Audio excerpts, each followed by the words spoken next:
I got a Verizon network update for you guys. Verizon working to rebuild a cell tower hit by a tornado.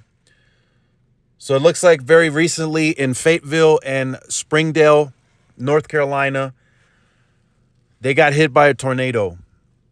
And it really severely damaged the Verizon cell site that was in that area.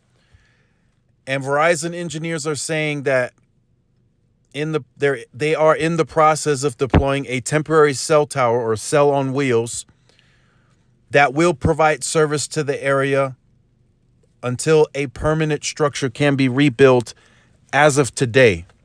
So right now that area should already have working cell service. Now, is it going to be a similar experience? Likely not.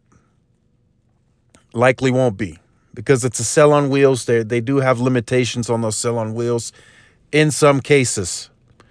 But the rebuilding, Verizon is usually very quick with that, especially if they have city approval. So it shouldn't take too long. They just have to get the engineers and the tower crews there.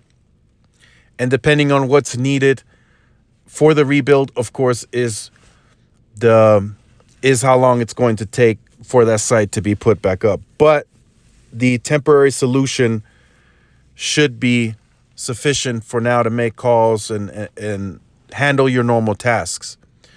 So let me know what you think about this in the comment section down below. Verizon is usually very quickly on this, and their sites are usually very good in terms of redundancy. But if a tornado comes in and just knocks down the whole structure, there isn't much Verizon can do. So make sure you guys like, share, subscribe to the channel. Follow the social media outlets for more updates and interactions. This is Tyrone with Tech Life. See you in the next one. Peace.